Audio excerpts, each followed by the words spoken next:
Hello friends, आज हम अपना एक न्यूमेरिकल टॉपिक पढ़ने वाले हैं जिसका थ्योरी आप पढ़ चुके हैं, बर्नौलीज थ्योरम।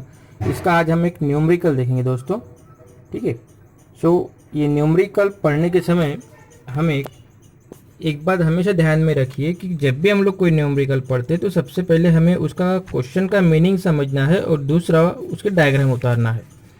ठीक है, क्योंकि ज़्यादातर न्यूमेरिकल टॉपिक्स में हमें डायग्राम्स की ज़रूरत पड़ेगी।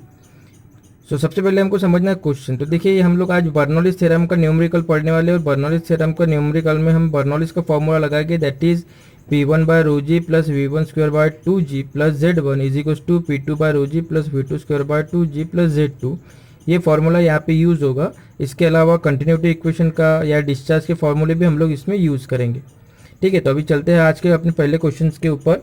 देखिए क्वेश्चन क्या बोल रहा है, a multi storey building is 380 metre above the street. मतलब एक रास्ता है, उस रास्ते के ऊपर एक मल्टी स्टोरी मतलब बहुमंजिला इमारत है जो कि 380 मीटर तक अबव है। मतलब वो जमीन के ऊपर उसका कितना हाइट है, 380 मीटर।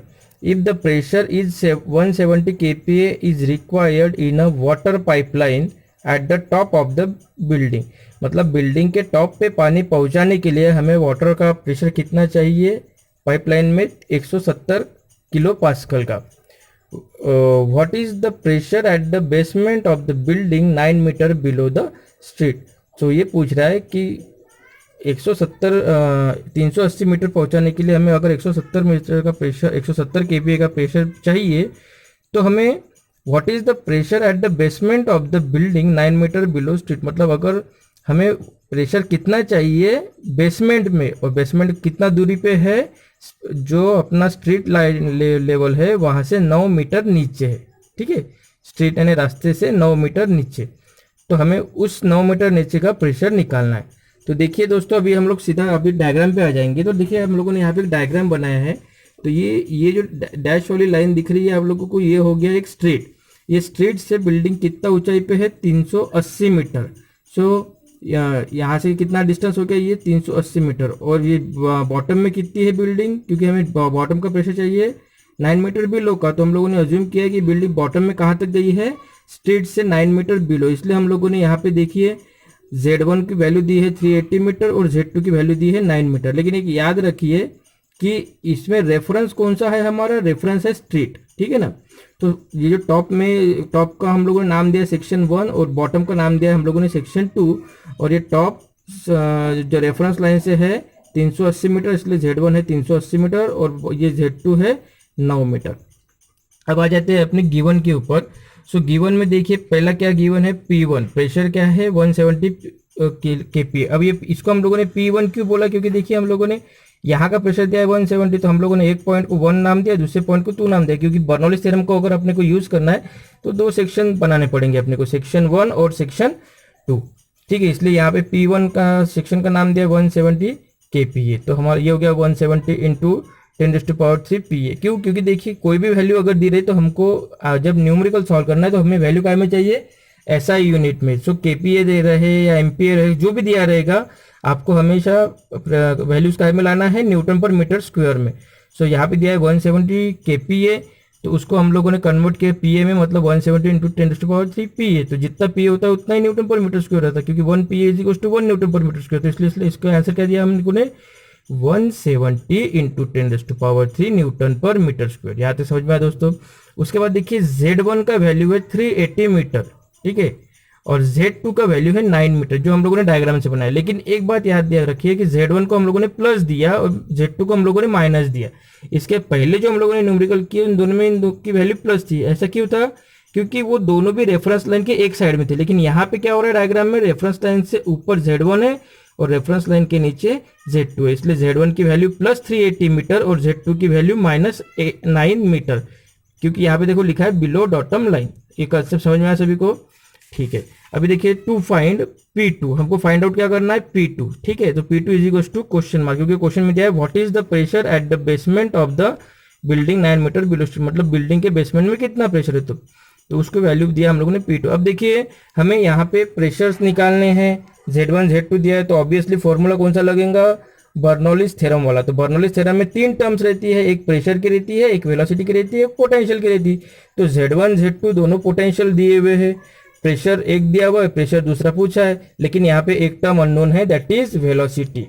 सो हमें सबसे पहले क्या करना पड़ेगा, यहाँ पे वेलोसिटी को फाइंड आउट करना पड़ेगा, ठीक है। उसके पहले देखिए उस वेंचुरीमीटर के अपना बर्नौलीज के फॉर्मूले में क्या फॉर्मूला रहता है, P1 बाय रो जी, मतलब वहाँ पे रो और जी की वैल्यू की जरूरत पड़ती है हमको, ठीक है ना। इसलिए यहाँ पे अज्यूम किया है रो इज इक्वल टू 1000 kg पर मीटर क्यूब फॉर वाटर और जी इज इक्वल टू 9.81। ये दो टर्म्स दोस्तों कभी भी न्यूमेरिकल में गिवन रहेंगी नहीं, ये आपको हमेशा याद रखना है। अगर आपको जरूरत है तो ये टर्म्स आपको हमेशा याद रखनी पड़ेगी, ठीक है। उसके बाद देखिए सॉल्यूशन यूजिंग कंटिन्यूटी इक्वेशन। क्यों? क्योंकि अभी हमारे पास प्रेशर और पोटेंशियल ये दोनों टर्म्स है, लेकिन वेलोसिटी की टर्म है नहीं।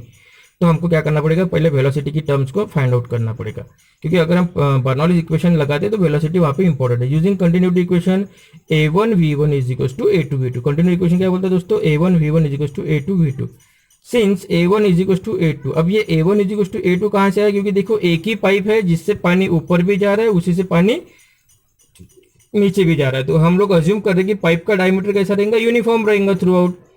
सो अगर पाइप डायमीटर यूनिफॉर्म है तो जिसका एरिया 1 इज इक्वल टू क्या हो जाएगा, एरिया 2, मतलब हर जगह का डायमीटर कैसा रहेगा, सेम रहेगा। इसलिए A1 इज इक्वल टू क्या हो जाएगा, A2। So assume pipe diameter uniform, therefore V1 is equal to क्या हो जाएगा, V2। क्यों? क्योंकि A1 is equal to A2 हो गया, तो ये दोनों कट जाएंगे, तो यहाँ क्या बचेगा, V1 is equal to V2। तो यहाँ पे क्वेश्चन के हिसाब से क्या आ गया, V1 is equal to V2।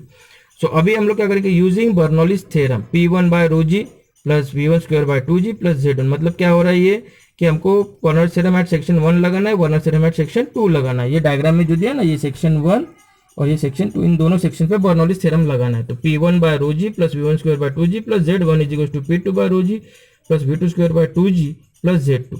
So V1 by V2 हो रहा है यहाँ पे, तो यहाँ पे क्या हो जाएगा, ये V1 square by 2G is equal to V2 square by 2G, ये दोनों टर्म्स हट जाएगी दोस्तों।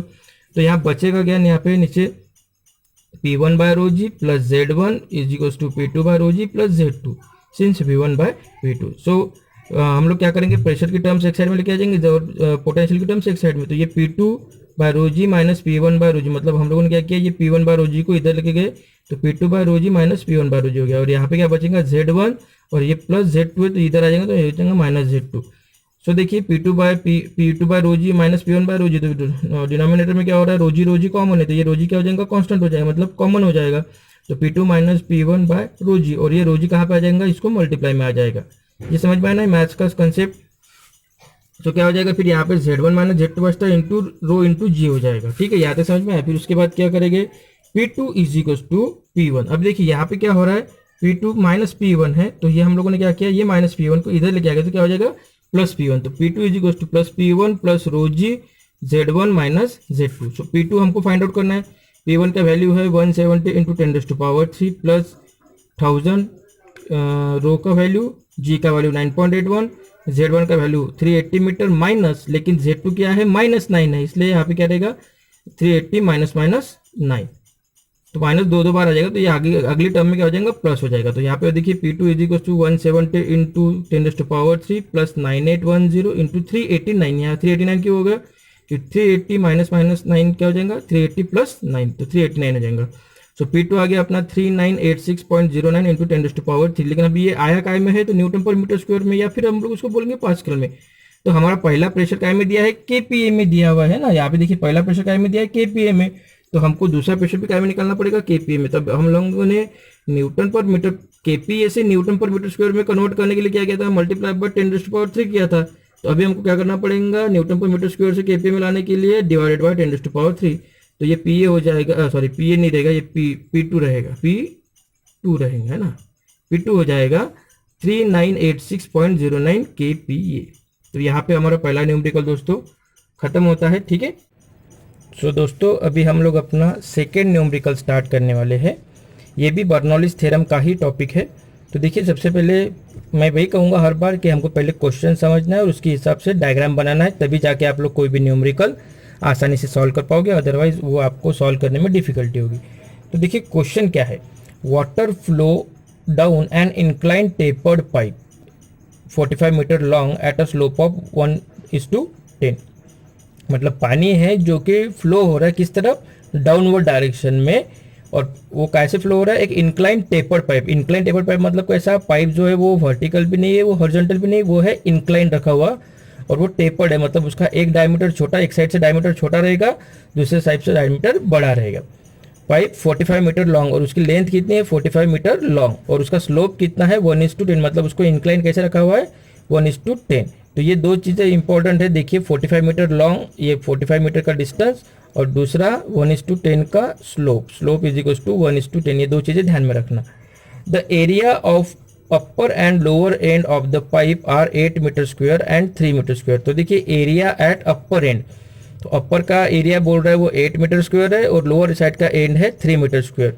सो ये दो एरिया दिए हुए, ये हमको ध्यान में रखना है कि बड़ा साइड किस साइड में जाएगा, बड़ा पाइप का जो बड़ा साइज है वो अपर एंड में आएगा और जो छोटा साइज है वो लोअर एंड में आएगा। और वाटर फ्लो डाउन हो रहा है, मतलब पानी ऊपर से नीचे की तरफ आ रहा है, ठीक है, respectively. If velocity at lower end is 4.5 metre per second, वो बोल रहा है velocity at lower end is 4.5 metre per second and pressure at upper end is 100 kPa। उसने लोअर एंड की वेलोसिटी दी है और अपर एंड का प्रेशर दिया है। Calculate pressure at lower end and rate of flow. तो क्या कैलकुलेट करने के लिए बोल रहा है हमको, lower at pressure and calculate pressure at lower end and rate of flow. तो हमको यहाँ पे एक प्रेशर फाइंड आउट करना है और उसके बाद में रेट ऑफ फ्लो मतलब डिस्चार्ज फाइंड आउट करना है। तो सबसे पहले देखिए हमको डायग्राम बनाना पड़ेगा। डायग्राम बनाने के बाद में वो डायग्राम का यानी लिक्विड का फ्लो किस तरीके से वो भी हमको देखना पड़ेगा। सो देखिए हम लोगों ने ये एक डॉटम लाइन बना लिया। सबसे पहले ये जो लाइन है ये कौन सी है, डॉटम लाइन। इसके ऊपर पाइप को रखा, पाइप का एक छोटा डायमीटर इधर इस साइड में डायग्राम ड्रॉ किया और बड़ा डायमीटर इधर ड्रॉ किया। क्यों, क्योंकि क्वेश्चन में दिया हुआ है अपर एंड का डायमीटर है 8 मीटर क्यूब और लोअर एंड का डायमीटर है 3 मीटर क्यूब, मीटर स्क्वायर है, sorry 8 metre square and 3 metre square. तो यहाँ पे लोअर एंड का जो एरिया रहेगा, डायमीटर नहीं सॉरी दोस्तों, एरिया, तो यहाँ का जो एरिया है वो 3 मीटर स्क्वायर है, यहाँ का जो एरिया है वो 8 मीटर स्क्वायर है। और ये अपर एंड हो गया, ये लोअर एंड हो गया। और ये पाइप किस टाइप से दिख रहा है आपको डायग्राम में, इंक्लाइंड दिख रहा है, ठीक है ना। अब उसके बाद क्या बोल रहा है, वाटर फ्लो डाउन, मतलब वाटर क्या हो रहा है, इधर से आ रहा है और नीचे की तरफ जाने वाला है, ठीक है। तो ये हो गई हमारी डायग्राम। इस टेपर्ड पाइप का लेंथ है 45 मीटर, इसका एक पॉइंट आ रहा हुआ है डॉटम लाइन के ऊपर और दूसरा पॉइंट जा रहा है इस पॉइंट, इस जगह पे, ठीक है। सो आगे बढ़ते हैं। अभी देखिए यहाँ पे गिवन में क्या क्या दिया हुआ है, L is equal to 45 metre, A is equal to 8 metre square, A1 is equal to 8 metre square, A2 is equal to 3 metre square और V2 दिया हुआ है 4.5 मीटर स्क्वायर। क्योंकि देखो यहाँ पे if velocity at lower and, तो lower and कौन सा नाम दिया हम लोगों ने, 2 नाम दिया, सेक्शन 2 और अपर एंड को नाम दिया सेक्शन 1 क्योंकि पानी ऊपर से नीचे आ रहा था। जो पहला सेक्शन है कौन सा आएगा, 1 वाला, इसलिए अपर एंड को हम लोगों ने 1 सेक्शन दिया है, लोअर एंड को हम लोगों ने 2 सेक्शन नाम दिया। सो उसके हिसाब से V2 हो जाएगा 4.5 मीटर स्क्वायर और P1 हो जाएगा 100 kPa। P1 क्यों लिया हम लोगों ने इसको, क्योंकि यहाँ पे दिया हुआ है pressure at upper and 100 kPa। तो ये kPa में है, तो इसको 10⁻³ करेंगे तो न्यूटन पर मीटर स्क्वायर हो जाएगा या पास्कल हो जाएगा। और टू फाइंड क्या करना है अपने को, P2, पहला क्या फाइंड आउट करना है P2 और दूसरा फाइंड आउट करना है Q, ठीक है। Q मतलब रेट ऑफ फ्लो।